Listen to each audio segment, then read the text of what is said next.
We're here with FEMA, who is the latest victim of a vicious, malicious anti-Semitic attack, being assaulted on the E train right here in the city of New York and ending up in the hospital in absolute shock. FEMA, I want you to share with us exactly what happened. You took the train, which you normally take. You're on the E train. You're sitting there quietly. And tell us exactly what transpires. By the way, how many people are in this car at this particular time? Besides for the group of people that were with the attacker, there were approximately a dozen people. A dozen people are on the train. Yes. And you're sitting there. Tell us exactly what transpired. So they walk onto the subway, they walk on with speakers, and one of them had done a flip and stepped on my foot. He steps on your He foot. steps on my foot while he did a flip, like an acrobatic dance. And steps on my foot, I grimace in pain, and he thinks maybe I'm about to do something. But instead, he reaches for my phone, and he says, "Give me the phone, stop recording me, give me the phone." And he pulls my phone, and he says, "Give me the phone, you Jew. Give me the phone, Jew." That's what he says to me. Give me He the uses phone, the Jew. word Jew. Give me Yes. the phone, Jew. Yes, give me the phone, Jew.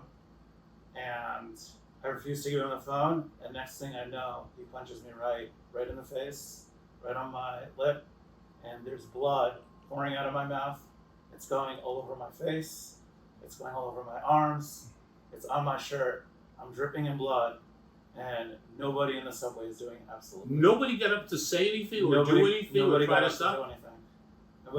Nobody got up to do anything. It was only afterwards when the subway went to the next platform did people start doing anything. People at the subway, people began to take notice because there were more people shuffling in and out. You were in shock. I in saw shock. the pictures. You were covered with blood. I was covered with blood. You ended up at the hospital. Which hospital? Cornell Hospital. And you Sorry. received a number of stitches in your mouth. Yes, I received stitches in my mouth to cover up the wound because there was blood gushing from my mouth. And how do you feel about taking subways again, ever again? So I'm honestly scared, and normally I'm not. I've never had this incident. I've been taking the subway since I started YU in 2005, and I haven't had a single incident. And this is the first incident I've ever had, not just on the subway, but in my life, where I've been viciously attacked like this. So now you're part of the statistic of anti-Semitic attacks committed against Jews, Jew hatred. You became the Jew on that train as you were sitting there. You became a Jew. You weren't a New Yorker. You weren't just another person. You were a Jew. Am I correct? Yes. Yeah.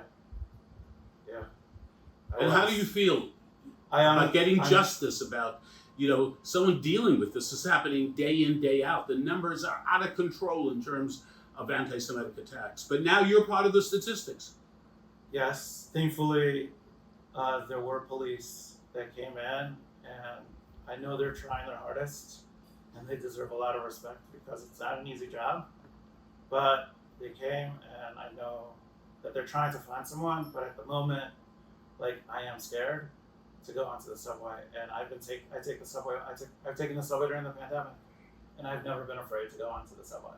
What would you advise Jews to take off their yarmulkes or to hide their Star of David, which many people are doing, as you know? They're afraid. They take off their yarmulke. Would you tell people, take off your yarmulke for safety reasons? I think it's a very personal decision. I personally would not do something like this. But I can sympathize with people that are afraid. It's not my place to say one way or the other, but for me, I would never do such a thing. Right. I would still continue wearing one. Right here in Washington Heights, and even when I take the subway. Okay.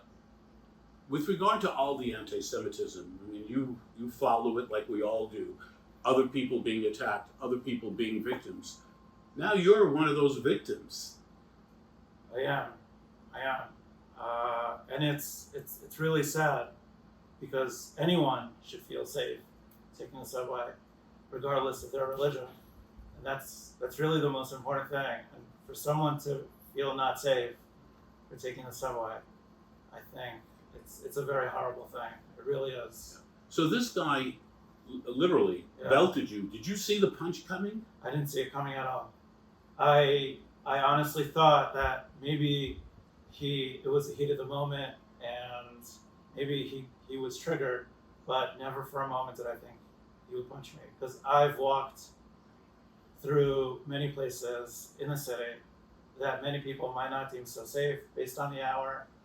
I've never had an issue like this, and now an individual who called me out for being Jewish punched me in the face for an incident that honestly, like, one could take a look, that was initially very trivial, but he took a swing at me, and I feel like I am assaulted. I've been attacked. Like, I'm still in pain. I've taken painkillers and I'm still in pain. You're on painkillers right now as I'm we on speak. painkillers and I still feel pain. I still feel pain in my jaw, in my face. It hurts when I chew. Oh my God. You're probably lucky.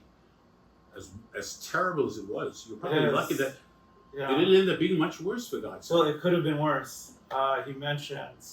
He said something else that we... As he was getting off the subway, he did mention that if he had a gun, he would shoot me. Say that again. If he had a gun, would you say it? If he had a gun, he would shoot me. You That's believe what he he said. would have if he had a gun? I think so. It's definitely possible. The way he took a swing at me, and he had like rings on his knuckle, Oh, wow. and it made the punch even like more severe. So I think someone that was that enraged, I think they definitely could have. How old would you say the perpetrator was? I think he was in his 20s. In his 20s?